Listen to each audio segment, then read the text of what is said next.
بسم اللہ الرحمن الرحیم۔ آج کے سبق میں 38 آیت سے ہم شروع کر رہے ہیں پڑھنا، ٹھیک ہے؟ اور کہاں تک آج کا ہمارا ٹاپک ہوگا؟ 44 تک، ٹھیک ہے؟ تو پہلے 38، 39 اور 40 ان 3 آیت پر ہم غور کر رہے ہیں، ٹھیک ہے؟ اس کے بعد پھر ہم آگے بڑھتے ہیں۔ اعوذ باللہ من الشیطان الرجیم، بسم اللہ الرحمن الرحیم۔ آیت نمبر 38، قل للذین کفروا۔ قل کا مطلب کیا ہوتا ہے؟ کہہ دو۔ قل، قالا، قالو، اس کا مطلب کیا ہوتا ہے؟ کہنا۔ قل للذین، اور الذین کا مطلب ہوتا ہے لوگ، اولئک کا مطلب بھی لوگ ہوتا ہے، اور الذین کا مطلب بھی کیا ہوتا ہے؟ لوگ۔ یہ بار بار آ رہے ہیں الفاظ، آپ کو یاد ہونے چاہیے ان کے معنی۔ قل للذین کفروا، ان لوگوں سے کہہ دو یا ان کافروں سے کہہ دو، اے نبی ان کافروں سے کہہ دو، این ینتہو، کہ اگر یہ باز آ جائیں، ابھی بھی اگر باز آ جائیں، یغفر، تو ان کی مغفرت کر دی جائے گی، ان کو معاف کر دیا جائے گا، لہم، ان کے، ما قد سلف، وہ جرائم جو پہلے سرزد ہو چکے ہیں۔ یعنی اے نبی ان سے کہہ دو کہ اگر یہ ابھی بھی باز آ جائیں تو ان کو معاف کر دیا جائے گا، ان کے وہ جرائم جو پہلے بھی ان سے سرزد ہو گئے وہ بھی معاف کر دیے جائیں گے۔ وَأَن يَعُودْ، لیکن اگر یہ دوبارہ وہی کچھ کریں، اعادہ کریں، ریپیٹ کریں وہی بات پرانی، تو فقط مضت، تو بے شک نافذ ہو چکا ہے، سنت الاولین، ہمارا قانون پہلے لوگوں پر۔ یعنی اگر یہ باز آ جائیں، کس چیز سے باز آ جائیں؟ ہم نے اس سے پہلے کی آیتوں میں پڑھا ہے کہ جو نماز پڑھنے جا رہے ہیں خانہ کعبہ میں ان کو روکیں نہیں، صحیح ہے، اور محمد صلی اللہ علیہ وسلم جو دین حق پر ہیں ان کو روکیں نہیں، ان کو ستائیں نہیں، ٹھیک ہے؟ تو اگر یہ اس سے باز آ جائیں گے تو کیا کرے گا اللہ؟ ان کے سارے پچھلے بھی گناہ جو انہوں نے کیے ہیں وہ معاف کر دے گا۔ لیکن اگر باز نہیں آئیں گے، بار بار اسی بات کو دہرائیں گے، اس پر قائم رہیں گے، تو کیا کرے گا؟ تو پھر اللہ کی سنت عمل کرے گی، اور اللہ کی سنت کیا ہے؟ وہی پچھلے پیغمبروں سے جو چلا آ رہا ہے کہ پہلے جو ہے وہ بات سمجھائی جاتی ہے، پھر نبی ہجرت کر جاتا ہے، اور پھر اللہ تعالیٰ کیا کرتے ہیں؟ عذاب دیتے ہیں۔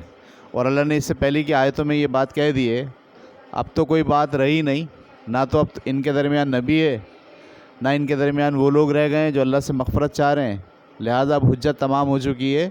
لیکن اگر ابھی بھی وقت ہے، اگر یہ باز آ جائیں، توبہ کر لیں، مغفرت مانگ لیں، تو ہم انہیں مغفرت دے دیں گے۔ لیکن اگر یہ بار بار وہی بات دہرائیں گے، اڑے رہیں گے، اپنے آپ کو صحیح سمجھیں گے اور نبی کی مخالفت پر کمر بستہ رہیں گے، تو پھر یاد رکھیں ہماری سنت تو وہی ہے، پرانی والی سنت الاولین، پرانی سنت وہی ہے۔ کون سی سنت؟ کہ ہم نہ ماننے والوں کو بالآخر تباہ و برباد کر دیتے ہیں عذاب نازل کر کے۔ تو یہ تھی آیت نمبر 38۔ اس کے بعد ہم جا رہے ہیں 39 پر۔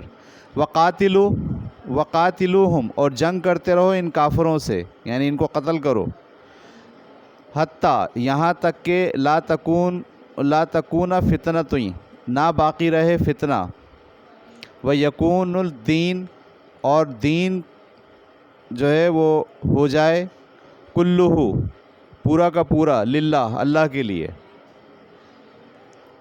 فَإِنِ انتہوا، اور اگر پھر وہ باز آ جائیں، فَإِنَّ اللَّهَ بِمَا يَعْمَلُونَ بَصِيرٌ، تو بے شک اللہ ان کے اعمال کو دیکھ رہا ہے۔ تو آیت نمبر 39 میں اللہ تعالیٰ فرماتے ہیں، اور جنگ کرتے رہو ان کافروں سے یہاں تک کہ کوئی فتنہ باقی نہ رہے، اور پورا کا پورا دین اللہ کے لیے ہو جائے۔ لیکن اگر پھر وہ باز آ جائیں تو بے شک اللہ ان کے اعمال دیکھ رہا ہے۔ 39 کے اندر اللہ تعالیٰ کیا کہہ رہے ہیں؟ ان سے جنگ کرو۔ کن کو کہہ رہے ہیں؟ مسلمانوں کو۔ یہ آیت کب نازل ہو رہی ہے؟ سورہ انفال ہے، جنگ کا موقع ہے، جنگ ہو چکی ہے، ایک جنگ ہو چکی ہے، ایک قسط ہو گئی ہے، اور اب سیریز چلنے والی ہے جنگ کی، ٹھیک ہے؟ تو اللہ تعالیٰ کہہ رہے ہیں ان سے جنگ کرو، لڑو ان کے ساتھ یہاں تک کہ فتنہ باقی نہ رہے اور پورا کا پورا دین اللہ کے لیے ہو جائے۔ یہاں ایک نقطہ آپ کو سمجھنا بہت ضروری ہے. اس آیت کو لوگ عام مسلمانوں کے لیے حکم قرار دیتے ہیں کہ اللہ تعالیٰ نے اس آیت میں کیا ہے، لڑو ان کافروں سے یہاں تک کہ فتنہ ختم ہو جائے. یعنی اب ہماری ذمہ داری ہے مسلمانوں کی، ہم کافروں سے کیا کریں؟ لڑیں. کب تک لڑیں؟ جب تک کہ ان کی فتنہ بازیاں ختم نہ ہو جائے. تو یہ بات سمجھنا چاہیے کہ یہ بات جو ہے وہ ہمارے لیے نہیں ہے ڈائریکٹلی اس وقت. یہ مخاطبین کون ہیں؟ نبی صلی اللہ علیہ وسلم ہے اور وہاں کے صحابہ کرام ہیں، نمبر 1. نمبر 2، اور جب کہا گیا ہے کہ پورا کا پورا دین اللہ کے لیے ہو جائے، اس سے کیا مراد ہے؟ کیا پوری زمین پر اللہ کا دین نافذ ہو جائے؟ یہ والی بات کہی ہے. اس کو سمجھنا ہے. یہاں پر ایک بات اہم ہے جو آپ کو سمجھنا ہے کہ اللہ تعالیٰ نے خانہ کعبہ کے لیے، مکے کے لیے الگ قانون ڈیفائن کیا ہے قرآن میں. پورا قرآن کا جب آپ مطالعہ کرتے ہیں تو پتہ چلتا ہے کہ مکے کے لیے اللہ نے باضابطہ قوانین بتائے ہیں کہ یہ جو علاقہ ہے، یہ علاقہ توحید کی سربلندی کے لیے وقف ہوگا. اس علاقے میں سوائے اللہ کے دین کے کوئی دوسرا دین نہیں ہوگا.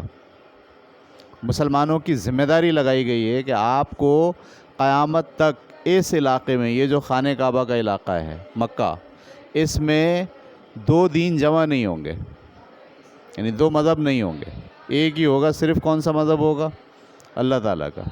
یہ اس کا حکم ہے. یہاں پر بھی ہے قرآن میں، اگلی جگہوں پر بھی ہے. بہت ساری جگہوں پر ہم پڑھیں گے تو ہمیں پتہ چلے گا کہ اللہ تعالیٰ نے خاص طور پر خانہ کعبہ کے لیے کچھ قوانین مرتب کیے ہیں، مسلمانوں کو بتائیں ہیں. ان قانون میں سے جو لب لباب اس کا وہ یہ ہے کہ یہ وہ جگہ ہوگی جو توحید کے مرکز کے طور پر ساری دنیا میں نمایاں ہوگی. یہاں شرک نہیں ہوگا، یہاں کوئی دوسرا دین نہیں ہوگا. لہٰذا اللہ تعالیٰ نے کہا ہے کہ جتنے بھی غیر مذہب کے لوگ ہیں وہ اس میں نہ بسیں. مندر نہیں بنیں گے وہاں، گرجا گھر نہیں بنیں گے وہاں. صحیح ہے. اسی لیے آپ دیکھیے کہ پوری دنیا کے ہر ملک میں آپ چلے جائیں، وہاں پر آپ کو سارے مذاہب کے لوگ ملیں گے، سارے مذاہب کی عبادت گاہیں ملیں گی. لیکن آپ سعودی عرب میں چلے جائیں، آپ کو وہاں کوئی دوسری مذہب کی کوئی عبادت گاہ نہیں ملے گی. تو یہ اللہ تعالیٰ نے باضابطہ حکم دیا ہے مسلمانوں کو کہ یہ وہ جگہ ہے جو مخصوص کرنی ہے آپ کو. کس کے لیے؟ اللہ کے دین کے لیے. توحید کے مرکز کے طور پر یہ جگہ مخصوص ہوگی. یہاں 2 دین جمع نہیں ہوں گے. تو یہاں اس آیت میں یہی حکم ہے کہ لڑو ان سے اس وقت تک جب تک کہ فتنہ باقی نہ رہے اور پورا کا پورا دین اللہ کے لیے نہ ہو جائے. لیکن اس کے بعد بھی اگر یہ توبہ کر لیں، ایسا نہیں ہے کہ بس مارنا ہی ہے، نہیں. اگر یہ لڑنے کے دوران بھی توبہ کر لیتے ہیں اور کہتے ہیں نہیں اب ہم باز آ گئے ہیں، تو پھر اللہ تعالیٰ بصیر اور علیم ہے. صحیح ہے. کیا لفظ استعمال کیا اللہ تعالیٰ نے یہاں؟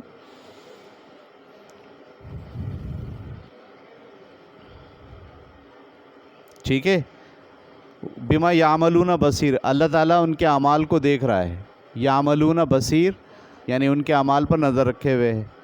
ٹھیک ہے. تو یہ آیت نمبر تھی 39. اب ہم جا رہے ہیں اگلی آیت پر 40.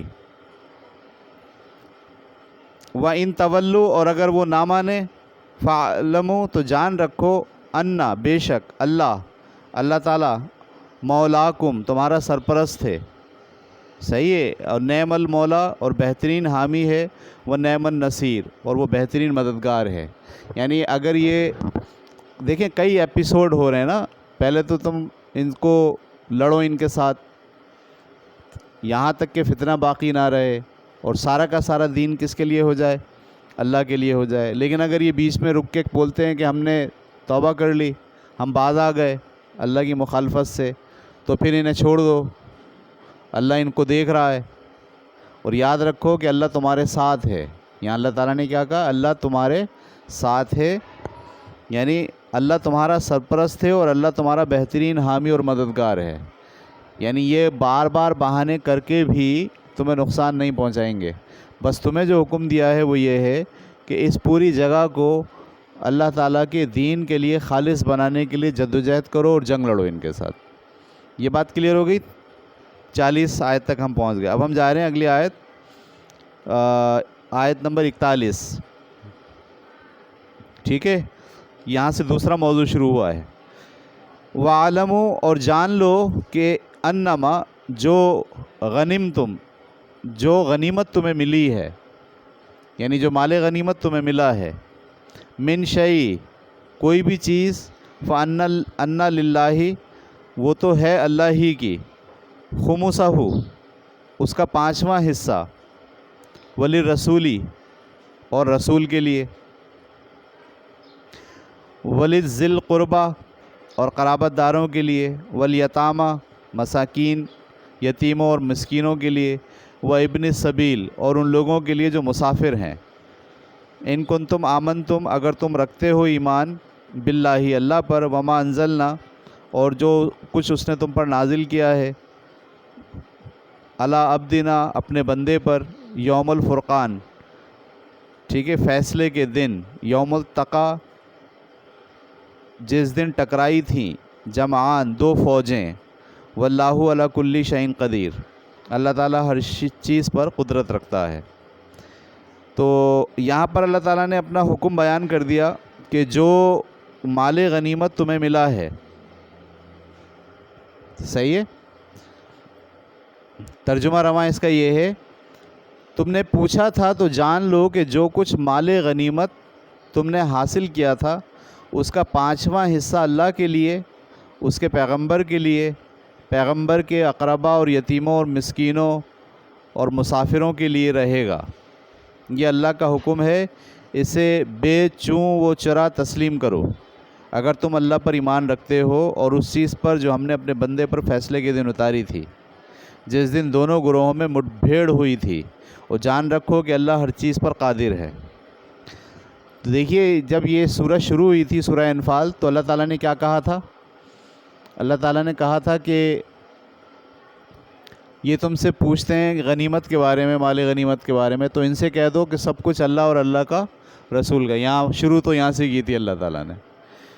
اچھا وہ کیوں کہہ رہے ہیں اللہ تعالیٰ ایسا؟ اس لیے کہ جو پوری جنگ ہے وہ دراصل یہ جنگ وہ والی جنگ نہیں ہے جو مالی فائدے کے لیے لڑی جا رہی ہے، یہ حق اور باطل کی جنگ ہے، صحیح ہے۔ اس کا تعلق اس بات سے نہیں ہے کہ آپ کوئی سرزمین فتح کرنے جا رہے ہیں، بلکہ اس کا تعلق کیا ہے؟ اللہ تعالیٰ کے اس قانون سے جس میں وہ مومنوں کی مدد کرتا ہے، اور جو رسول پر ایمان نہیں لے کر آتے ہیں ان کو تباہ و برباد کرتا ہے، ان پر عذاب نازل کرتا ہے۔ تو یہاں سے تو سورہ شروع ہوئی تھی کہ سارا کا سارا جو مال ہے وہ اللہ اور اللہ کے رسول کا ہے، لیکن اب آگے جا کے اللہ تعالیٰ مہربانی کرتے ہوئے یہ بات کہہ رہے ہیں کہ یہ جو مال غنیمت ہے اس کا جو 5واں حصہ ہے وہ اللہ اور اللہ کے رسول کا ہے، باقی کا جو حصہ ہے وہ پھر جتنے بھی لوگ ہیں ان میں برابر برابر بانٹا جائے گا جو لوگ جنگ میں شریک ہوئے تھے۔ یہ اللہ تعالیٰ کا انعام ہے اضافی، صحیح، رحمت کا معاملہ اللہ تعالیٰ نے فرمایا ہے، ٹھیک ہے۔ اچھا اللہ کے اور اللہ کے رسول کو اس کا کیا مطلب ہوتا ہے؟ اللہ کو تو دیا نہیں جا سکتا، یا آپ اللہ کو تو دے نہیں رہے جا کے، تو اللہ کا حصہ کا مطلب یہ ہے کہ جو یتیم ہیں معاشرے میں، جو مسافر ہیں معاشرے میں، جو بیوائیں ہیں معاشرے میں، ٹھیک ہے، اور جو رسول کے قرابت دار ہیں، محمد صلی اللہ علیہ وسلم کے رشتہ دار ہیں، جن میں ضرورت مند ہیں لوگ، تو یہ جو 5واں حصہ ہے یہ سب کا سب ان کو دیا جائے گا، اور باقی کا جو حصہ ہے، جتنے بھی حصے باقی کے بچتے ہیں، یعنی اگر آپ 5 حصے کریں تو 5 میں سے ایک حصہ نکال دیں، وہ جائے گا غریبوں کو، مسکینوں کو، اللہ اور اللہ کے رسول کے لیے وہ، صحیح ہے، اور باقی کے جو 4 حصے ہیں وہ بانٹ دیے جائیں گے کس کو؟ وہ لوگ جو جنگ میں شامل ہوئے تھے، جنہوں نے حصہ لیا تھا، ان کے اندر وہ برابر برابر تقسیم کیا جائے گا۔ تو یہ آیت نمبر تھی 41۔ اچھا اس میں جو بات یاد رکھی ہے نا وہ یہ ہے کہ یہ اللہ کا حکم ہے، اس کو مان لو بغیر کسی سوال کے۔ اگر تم اللہ پر یقین رکھتے ہو اور اس بات پر یقین رکھتے ہو جو قرآن میں اتری ہے، ٹھیک ہے، اور قیامت کے دن پر یقین رکھتے ہو، یعنی اس کا مطلب یہ ہے کہ اللہ تعالیٰ نے جو یہ قانون بنا دیا ہے، اس قانون بنانے کے بعد اب اس میں سوال کی گنجائش اللہ تعالیٰ نے نہیں رکھی، کہ اب سوال نہیں ہوگا کہ آپ پوچھنا شروع کر دو، کیونکہ اب آپ کو طے کرنا ہے کہ آپ اس پر ایمان لے کر آتے ہو یا ایمان لے کر نہیں آتے ہو، ٹھیک ہے۔ آگے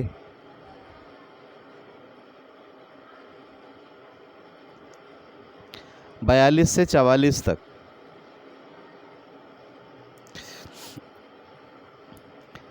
اذ انتم بالعدوۃ الدنیا،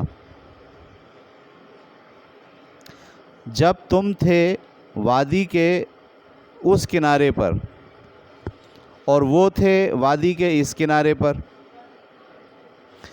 ٹھیک ہے. وہم بالعدوۃ القصویٰ، ایک بالعدوہ اور ایک بالقصویٰ، دو لفظ استعمال کیے ہیں. بالعدوہ کا مطلب اس کنارے پر، اور بالقصویٰ کا مطلب اس کنارے پر. والرکب، اور قافلہ اسفل نیچے کی جانب تھا، منکم تم سے. ولو توعدتم، اگر تم باہم وعدہ کرتے، لا لاختلفتم فی المیعاد، تو وعدے کو وفا نہیں کر سکتے تھے. دیکھیے اب یہ کوئی بات اللہ تعالیٰ بتا رہے ہیں، ابھی ہم اس کو اسٹڈی کرتے ہیں. جب تم وعدے کے اس کنارے پر تھے اور وہ اس کنارے پر تھے اور قافلہ تم سے نیچے تھا، اور اگر تم وعدہ کرتے تو وعدے پر نہیں پہنچ پاتے. ولیکن لیقضی اللہ، اور یہ اس لیے تھا کہ پورا کر ڈالے اللہ امر، اپنی اس حکم کو، کانا مفعولا، جسے ہونا تھا. لیہلکم من ہلکا، تاکہ ہلاک ہو جسے ہلاک ہونا ہے. ام بیناتی و یحییٰ، اور واضح دلیل سے اور زندہ رہے جسے زندہ رہنا ہے.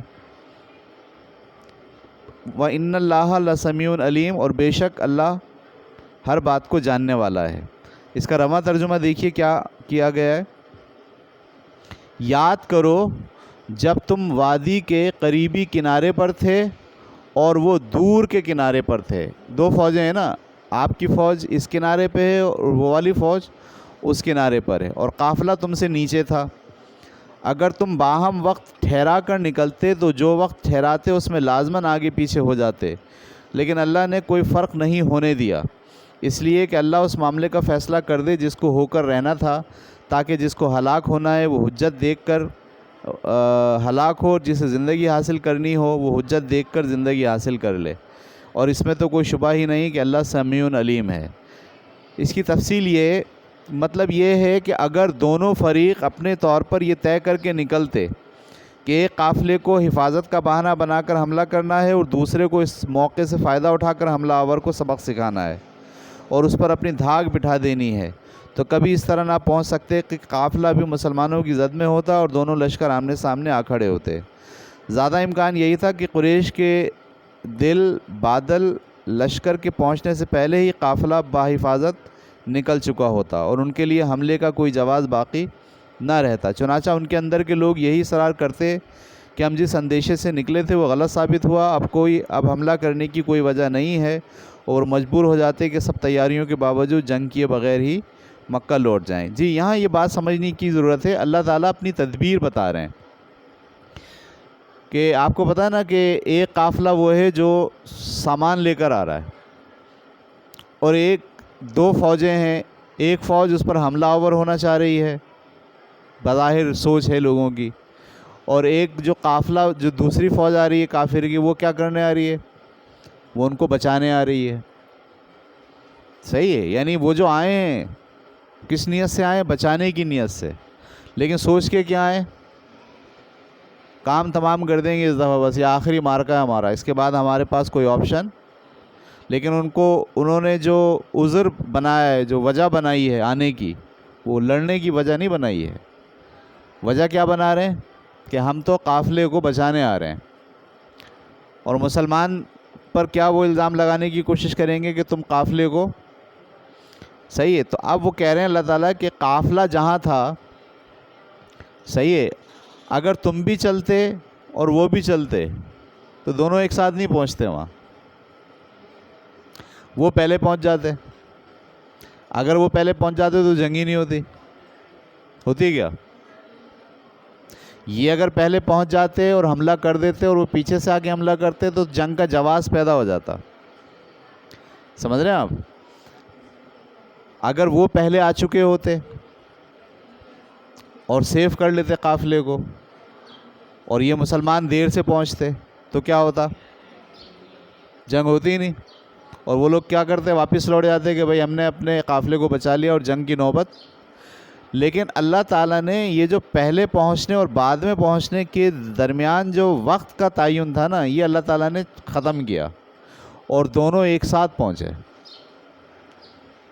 کیونکہ اللہ تعالیٰ کہہ رہے ہیں کہ مجھے یہ ثابت کرنا تھا کہ حجت تمام کر کے جس کو مارنا ہے اسے مار دیا جائے اور جس کو بچانا ہے، سمجھ رہے ہیں آپ، یعنی جس کو قتل ہونا ہے وہ قتل ہو جائے اس مارکے میں، اور جس کو بچنا ہے وہ اس یقین کے ساتھ بچے کہ اللہ تعالیٰ نے اپنی حجت تمام کر دی اور اللہ کا عذاب نازل ہونا شروع ہو گیا. تو اللہ تعالیٰ کہہ رہے ہیں کہ ہم نے باضابطہ، اگر تم بھی پہنچتے اور وہ بھی پہنچتے تو شاید ایک وقت پر دونوں نہیں پہنچ سکتے تھے اور شاید یہ جنگ نہ ہوتی. لیکن کیونکہ ہم نے یہ فیصلہ کر لیا تھا کہ اب حجت تمام ہو گئی ہے، اب ہمیں ان کو مزہ چکانا ہے، لہٰذا ہم نے ایسی سچویشن پیدا کی کہ مسلمان بھی اسی وقت پہنچے وہاں پر جس وقت کون پہنچا، قریش کا جو لشکر آ رہا تھا وہ پہنچا. ٹھیک ہے، دونوں ایک ساتھ پہنچنے سے کیا ہوا کہ جنگ کا موقع بن گیا اور جنگ ہو گئی. کیونکہ اللہ تعالیٰ نے یہ فیصلہ کر لیا تھا کہ اس جنگ کے نتیجے میں یہ بات ظاہر کر دینی ہے قریش کے لوگوں پر کہ حجت تمام ہو گئی، اب جس کو مرنا ہے وہ مرے گا اور جو توبہ کرے گا، جو باز آ جائے گا اپنی حرکتوں سے، اسے زندہ چھوڑ دیا جائے گا. ٹھیک ہے، یہاں تک سمجھ میں آ گئی؟ مطلب یہ ہے کہ کہاں تم، کہاں قریش اور کہاں قافلہ، لیکن اللہ تعالیٰ نے سب کے بھید معلوم کر لیے، سب کی سرگوشیاں سن لیں اور سب کے ارادے تاڑ لیے. پھر اس کو اس طرح جمع کر کے وہ بات پوری کر کے دکھائی جو اس نے طے کر لی تھی. کیا طے کر لی تھی اس نے بات؟ کہ حجت تمام ہو گئی ہے اور اب جو ہے وہ بچنے کا کوئی چانس نہیں ہے. یہ آیت نمبر تھی 42. اب ہم جا رہے ہیں اگلی آیت پر 43 پر. وَإِذْ يُرِيكَهُمُ اللَّهُ، اور جب دکھا رہا تھا اللہ تمہیں، فی منامکا، اللہ تمہارے خواب، قلیلا، اللہ تمہارے خواب میں دکھا رہا تھا تھوڑا. قلیلا کا مطلب کیا ہے؟ تھوڑا، قلیل. وَلَوْ أَرَاكَهُمْ کثیرا، اور اگر دکھاتا تم کو زیادہ، لَفَشِلْتُمْ، تو تم ضرور ہمت ہار جاتے. وَلَتَنَازَعْتُمْ، اور جھگڑنے لگتے، فی الامر، اس لڑائی کے بارے میں. وَلَكِنْ لا، لیکن اللہ نے سلم، بچا لیا. ان اللہ علیم بذات الصدور، بے شک وہ پوری طرح باخبر ہے سینوں کے حال سے. یعنی اللہ تعالیٰ جو ہے وہ، میں نے آپ سے کہا تھا نا، اس میں بڑی اللہ تعالیٰ کی نشانیاں اس جنگ کے اندر. یعنی ایک تو یہ کہ جب یہ رات کو ان کو نیند آ گئی، ابھی اس کا بھی تذکرہ آئے گا آگے، یا پیچھے آیتوں میں گزر گیا ہے کہ اللہ تعالیٰ نے سکون کی نیند دی، اور جب یہ اٹھے جنگ کے لیے کھڑے ہوئے سارے مسلمان، تو ان کو کیا دکھ رہا ہے؟ قلیل دکھ رہے ہیں، قلیل، تھوڑے دکھ رہے ہیں. حالانکہ ہیں کتنے؟ 1000. یہ لوگ کتنے؟ 313. لیکن یہ لوگ کھڑے ہو کر جب دیکھ رہے ہیں سامنے والی فوج کو، تو ان کے دل میں کیا بات آ رہی ہے؟ ان کو کیا دکھ رہا ہے؟ کہ یہ سب تھوڑے ہیں. اگر اس کو اللہ تعالیٰ زیادہ دکھاتا تو کیا ہوتا؟ سب آپس میں جھگڑتے، ابے یہ تو بہت ہیں، ان سے کیسے لڑیں گے ہم، ان سے تو لڑنا بہت مشکل ہے، آج تو مر گئے سارے کے سارے. یعنی ان کی ہمت کیا ہو جاتی؟ پست ہو جاتی. تو اللہ یہاں پر اس بات کا اظہار کر رہے ہیں کہ ہم نے تمہیں کیا کرا؟ تھوڑا دکھایا. میں رواں ترجمہ آپ کو پڑھ کے سناتا ہوں. یاد کرو اے پیغمبر، جب اللہ تمہارے خواب میں ان کو تھوڑا دکھا رہا تھا، اگر وہ کہیں تم کو ان سے زیادہ دکھاتا تو ضرور تم لوگ ہمت ہار جاتے اور جو معاملہ درپیش تھا اس کے بارے میں جھگڑنے لگتے. مگر اللہ نے بچا لیا، یقیناً وہ دلوں کے حال بہتر جانتا ہے. یہ تھی آیت نمبر 43. اب ہم جا رہے ہیں آیت نمبر 44 پر، آخری آیت ہے آج کے لیے. یا ایھا الذین آمنو، اے ایمان والو جو ایمان لے کر آئے ہو، لقیتم، جب تمہارا مقابلہ ہو، فیئتن، کسی گروہ سے، فاثبتوا، تو ثابت قدم رہو، واذکروا اللہ، اور ذکر کرتے رہو اللہ کا، کثیرن، کثرت سے، لعلکم تفلحون، تاکہ تمہیں کامیابی نصیب ہو. یعنی جب تمہارا کسی گروہ کے ساتھ سامنا ہو جائے تو ثابت قدم رہو. ثابت قدم کا مطلب ڈر کے مت بھاگو, ڈٹے رہو. ٹھیک ہے, اس کا رواں ترجمہ میں آپ کو سناتا ہوں پڑھ کے.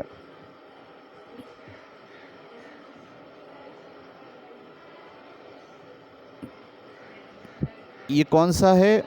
44 نہیں, میں آیت پہلی والی پڑھ گیا, 45 پڑھ گیا, 44.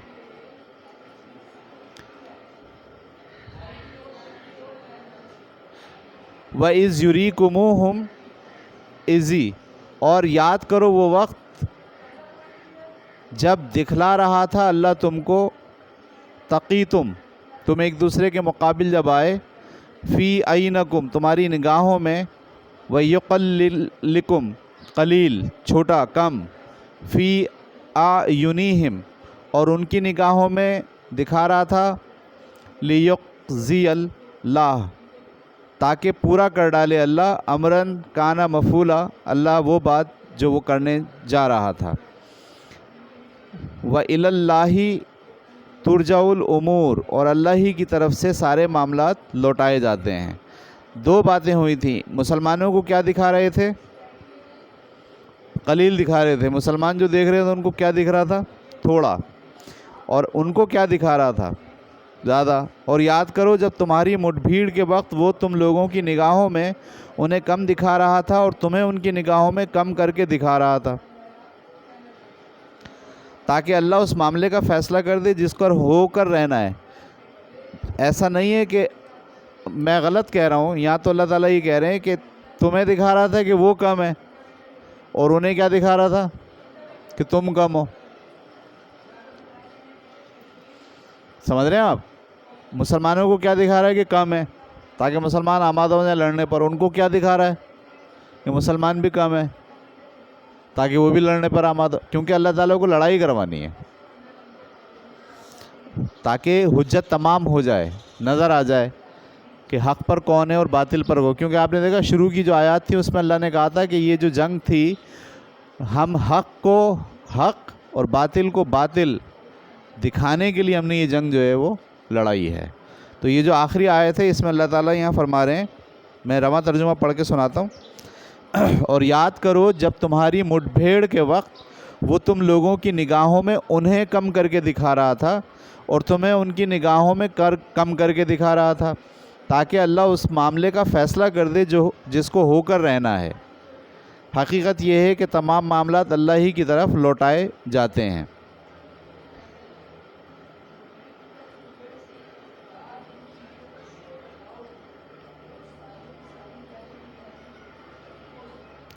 یعنی اس لیے کم کر کے دکھا رہا تھا کہ ایک دوسرے کو اس طرح دیکھ کر کوئی فریق بھی خوف نہ کھائے اور وہ فرق ظاہر ہو جائے, حق اور باطل دونوں الگ الگ ظاہر ہو جائیں. یہ اللہ تعالیٰ کی اسکیم تھی. یہ آیت نمبر تھی 44. ٹھیک ہے, تو آج کے سبق میں ہم نے آیت نمبر 38 سے لے کے 44 تک پڑھا. میں اس کا ایک رواں ترجمہ آپ کو پڑھ کے سنا دیتا ہوں تاکہ آج کے سبق کے بارے میں آپ کو پوری بات واضح ہو جائے. آیت نمبر 38, 39, 40. ان منکروں سے کہہ دو اے پیغمبر کہ اگر یہ باز آ جائیں تو جو کچھ ہو چکا ہے انہیں معاف کر دیا جائے گا, اور اگر یہ پھر وہی کریں گے تو جان لیں کہ خدا کی سنت اگلوں کے معاملے میں کیا رہی ہے, گزر چکی ہے. اگلی آیت میں کہتے ہیں ایمان والو تم ان سے برابر جنگ کیے جاؤ یہاں تک کہ فتنہ باقی نہ رہے اور دین اس سرزمین میں سب کا سب اللہ کے لیے ہو جائے. سو اگر یہ باز آ جائیں تو جو کچھ کریں گے اللہ اسے دیکھ رہا ہے, اور اگر منہ موڑیں تو جان رکھو کہ اللہ تمہارا مولا ہے, کیا ہی اچھا مولا ہے اور کیا ہی اچھا مددگار ہے. یہ تھیں آپ کی 4 آیتیں. اس کے بعد 41 کی جو آیت ہے اس میں اللہ تعالیٰ کہتے ہیں تم نے پوچھا تھا تو جان لو کہ جو کچھ مال غنیمت تم نے حاصل کیا تھا اس کا 5واں حصہ اللہ کے لیے, اس کے پیغمبر کے لیے, پیغمبر کے اقربا اور یتیموں, مسکینوں اور مسافروں کے لیے خاص رہے گا. یہ اللہ کا حکم ہے, اس کو بے چوں و چرا تسلیم کر لو اگر تم اللہ پر ایمان رکھتے ہو اور اس چیز پر جو ہم نے اپنے بندے پر فیصلے کے دن اتاری تھی. جس دن دونوں گروہوں میں مٹ بھیڑ ہوئی تھی، اور جان رکھو کہ اللہ ہر چیز پر قادر ہے۔ تو پہلی جو 4 آیتیں تھیں اس میں کیا بیان کیا کہ اب بھی وقت ہے، اگر یہ باز آ جائیں صحیح ہے تو انہیں چھوڑ دیا جائے گا، لیکن اگر یہ باز نہیں آئے تو پھر ان کے ساتھ جنگ ہوگی۔ اور پھر مسلمانوں کو اکسا رہے ہیں کہ ان کے ساتھ برابر جنگ کرتے رہو۔ کب تک کرتے رہو؟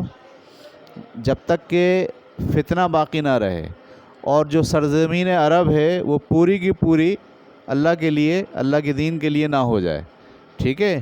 اور اس کے بعد اللہ نے پھر ایک دم بات کرتے کرتے رکے اور رک کر کہا اچھا تم پوچھ رہے تھے نا کہ مال غنیمت کا کیا ہے، تو اس کا جو 5واں حصہ ہے وہ اللہ اور اللہ کے رسول کا ہے، جس میں اس کے رسول صلی اللہ علیہ وسلم کے اقربا ہیں، ان کے یتیم ہیں، مساکین ہیں، اور مسافر لوگ جو ہیں ان کے لیے مخصوص ہے، اور باقی جو مال غنیمت ہے وہ پھر صحابہ کرام میں بانٹا جائے گا جو لوگ شامل ہوئے تھے۔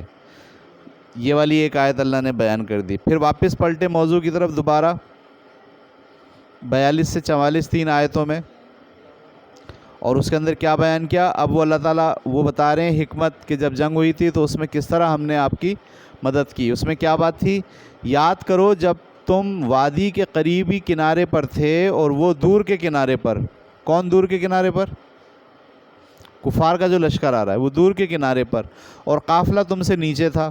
اگر تم باہم وقت ٹھہرا کر نکلتے تو جو وقت ٹھہراتے اس میں لازماً آگے پیچھے ہو جاتے، لیکن اللہ نے کوئی فرق نہیں ہونے دیا، اس لیے کہ اللہ اس معاملے کا فیصلہ کر دے جس کو ہو کر رہنا تھا، تاکہ جس کو ہلاک ہونا ہے وہ حجت دیکھ کر ہلاک ہو، اور جسے زندگی حاصل کرنی ہے وہ حجت دیکھ کر زندگی حاصل کرے، اور اس میں تو کوئی شبہ ہی نہیں کہ اللہ سمیع و علیم ہے۔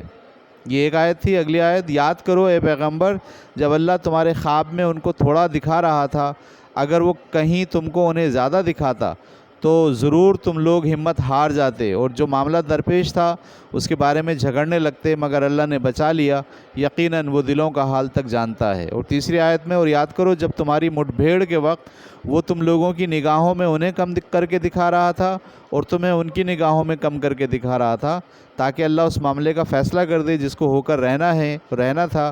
حقیقت یہ ہے کہ تمام معاملات اللہ ہی کی طرف لوٹتے ہیں۔ تو اگر ہم آج کے سبق پر غور کریں تو 3 حصوں میں آج کا سبق بٹا ہوا ہے۔ پہلے حصے میں اللہ تعالیٰ کیا کہہ رہے ہیں؟ کفار کو کہہ رہے ہیں اب بھی وقت ہے، اگر باز آ جاؤ تو ہم تمہیں معاف کر دیں گے، اور جو کچھ پیچھے تم نے کیا ہے اسے بھی تمہیں معاف کر دیں گے۔ صحیح ہے، پہلے بات یہاں سے شروع کی اللہ نے، اور پھر مسلمانوں کو کہہ رہے ہیں اگر یہ باز نہیں آئے تو پھر کیا کرو؟ پھر ان کے ساتھ جنگ لڑو۔ کب تک لڑو؟ جب تک فتنہ ختم نہ ہو جائے، اور یہ پوری کی پوری سرزمین جو عرب کی سرزمین ہے وہ اللہ کے دین کے لیے مخصوص نہ ہو جائے، جب تک جنگ کرو۔ تو پہلا حصہ یہاں ہمیں نظر آتا ہے بات کا آج کے سبق میں۔ دوسرا حصہ جب ہم آگے بڑھتے ہیں تو اللہ تعالیٰ موضوع ایک دم بدلتے ہیں اور کہتے ہیں اچھا تم سوال کر رہے تھے نا کہ غنیمت کا کیا ہوگا، تو اب میں تمہیں بتاتا ہوں غنیمت کا یہ ہوگا کہ جو 5واں حصہ ہے وہ اللہ اور اللہ کے رسول کے لیے ہے۔ اور پھر تفصیل بھی بتا دی کہ جو رسول کے اہل و عیال ہیں، جس میں مسکین ہیں، صحیح ہے، بیوہ ہیں، مسافر ہیں، یہ ان میں دیا جائے گا، اور باقی جو مال ہے وہ صحابہ کرام میں بانٹ دیا جائے گا۔ یہ دوسرا حصہ تھا آج کے سبق کا۔ تیسرے حصے میں اللہ میں کیا بات کر رہے ہیں؟ تیسرے حصے میں اللہ تعالیٰ بات کر رہے ہیں، وہ 2 باتیں دکھا رہے ہیں، بلکہ 3، یعنی جنگ کے دوران اللہ کی جو مدد ہے اور اللہ کی جو اسکیم ہے اس میں 3 باتوں کو ظاہر کر رہے ہیں۔ پہلی بات یہ کہ جب تم بھی چلے اس قافلے کی طرف اور وہاں سے وہ لشکر بھی چلا اس قافلے کی طرف، تو یہ ممکن نہیں تھا کہ تم دونوں ایک ساتھ پہنچتے، ہو سکتا ہے کہ وہ تم سے پہلے پہنچ جاتے تو پھر جنگ نہیں ہوتی، لیکن اللہ تعالیٰ نے اپنی حکمت سے کیا کرا؟ دونوں کو ایک ساتھ پہنچایا۔ اس کا نتیجہ کیا نکلا؟ جنگ ہو گئی، کیونکہ اللہ کیا چاہتے تھے؟ اللہ چاہتے ہی یہ تھے کہ جنگ ہو جائے۔ اور حجت جس کو مرنا ہے، یعنی جنگ میں جس کو مرنا ہے وہ حجت دیکھ کے مرے، اور جس کو زندہ رہنا ہے وہ اس حجت کو دیکھ کے زندہ رہے کہ بھیا اب حجت تمام ہو گئی، اب صرف کیا ہوگی؟ جنگ ہوگی۔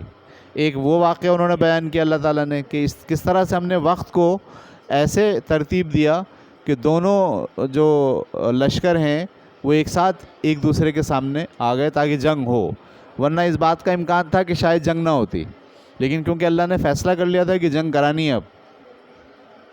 ایک یہ بات بتائی۔ پھر دوسری بات جو بتائی اسی سبق میں وہ یہ ہے کہ محمد صلی اللہ علیہ وسلم کو جو خواب دکھایا گیا رات کو، اس خواب میں ان کی تعداد بہت تھوڑی دکھائی گئی۔ تو جب سب لوگ اٹھے اور ایک دوسرے سے مشورہ کیا تو محمد صلی اللہ علیہ وسلم نے بھی تذکرہ کیا کہ یہ تو بہت تھوڑے ہیں۔ تو مسلمانوں میں ایک بات بیٹھ گئی کہ یہ سارے کیا ہیں؟ تھوڑے ہیں، اور ان کی ہمت جو ہے وہ جمع ہو گئی۔ اور دوسری آیت میں، اگلی آیت میں اللہ تعالیٰ نے کیا کہا ہے؟ ان کو کیا دکھا رہے ہیں؟ جب مٹ بھیڑ ہوئی، جب جنگ شروع ہو گئی تو مسلمان ان کو تھوڑا دیکھ رہے ہیں، اور وہ بھی مسلمانوں کو کیا دیکھ رہے ہیں؟ تاکہ جنگ ہو۔ صحیح، اصل میں اس جنگ کو اللہ تعالیٰ کی نے اپنی نشانیاں دکھانی تھی اس جنگ کے اندر۔ وہ نشانیاں دونوں گروپ کو دکھانی تھی، کفار کو بھی دکھانی تھی۔ ان کو کس لیے دکھانی تھی؟ کہ حجت تمام ہو گئی، اب تمہیں چھوڑیں گے نہیں ہم۔ اور ان کو کس لیے دکھانی تھی؟ کہ ان کا ایمان تازہ ہو۔ یہ جو برسوں سے کہہ رہے تھے کہ بھائی اللہ کی مدد کیوں نہیں آ رہی، اللہ کی مدد کیوں نہیں آ رہی، صحیح ہے، تو ان کو بھی کچھ نشانیاں دکھانی تھی اس جنگ میں، اور ان کو بھی کچھ نشانیاں دکھانی تھی۔ اس لیے خدا نے، اللہ تعالیٰ نے یہ جنگ کروائی۔ وہ سارے امکان ختم کر دیے کہ جس سے جنگ نہ ہو، بلکہ وہ سارے امکان پیدا کیے جس سے جنگ ہو جائے۔ تو آج کے سبق میں یہ 3 حصوں میں سبق مشتمل ہے۔ پہلے حصے میں جو ہے وہ خبردار کیا ہے اور مسلمانوں کو حکم دیا ہے اگر یہ باز نہیں آیا تو پھر کیا کرو؟ جنگ کرو۔ کب تک جنگ کرو؟ جب تک کہ اس پورے سرزمین عرب میں اللہ کا دین ہی رہ جائے اکیلا، باقی سب ختم ہو جائے، ٹھیک ہے۔ اس کے بعد پھر بات کا رخ ایک دم بدلا ہے، اور بدل کے کہا ہے کہ مال غنیمت کا کیا ہوگا، اس کا اصول بیان کیا۔ اور پھر اللہ تعالیٰ نے 3 باتیں بیان کی کہ یہ جنگ ہم نے اپنی حکمت کے ساتھ کرائی ہے تاکہ ہم دکھا دیں کہ حق کیا ہے، باطل کیا ہے، اور جو مرنے والے مریں وہ حجت دیکھ کے مریں، خدا کے پاس پہنچیں تو ان کا فیصلہ ہو جائے، بھائی دیکھ لیا تم نے، اسی کی تم توقع کر رہے تھے نا، اسی کی تم اتنے دنوں سے بات کر رہے تھے کہ بھیج دو اللہ تعالیٰ عذاب اپنا، بھیجنا ہے تو مرنے والے حجت دیکھ کے مر جائیں، اور جو جئیں وہ اب حجت دیکھ کے جئیں، وہ حجت تمام ہو گئی ہے۔ پھر اللہ تعالیٰ نے یہ کہا کہ یہ جنگ ہم نے کروائی ہے، یہ ہونی تھی اس لیے کہ حق حق ہو جائے اور باطل باطل ہو جائے، ٹھیک ہے۔ چلیں آج کی کلاس یہاں ختم کرتے ہیں۔